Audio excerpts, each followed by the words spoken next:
If you play golf, there are a number of drills you can do at home or even at the schoolyard. Let's look at a couple of them and go right to the videotape. 1. The grip. One of the most important things in golf is just good grip. It's very important. It's the only connection to the club. So what I like to do as a good drill is take an old golf club and a Sharpie marker. Draw a line from the first joint on your pointer finger straight down at an angle to just above the last joint on your pinky.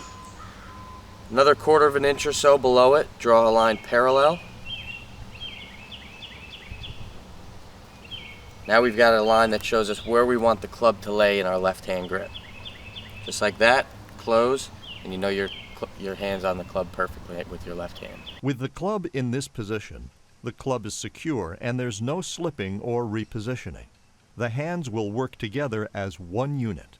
A lot of times you'll find grips with a wear mark down here in the left hand.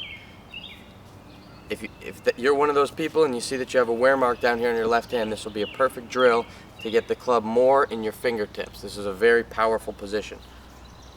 From down here in your hands, you don't have any power or control of the club. When your left hand is here in your fingers, you're nice and solid. 2. Grip expansion.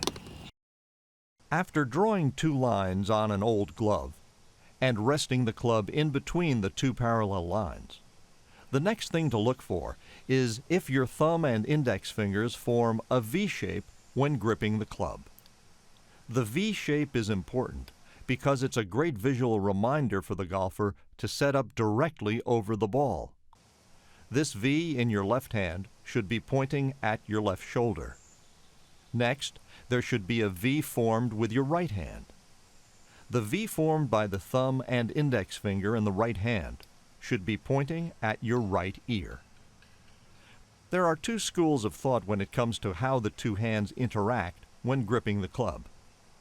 One method is to have the index finger of the gloved hand interlock with the pinky of the non-gloved hand.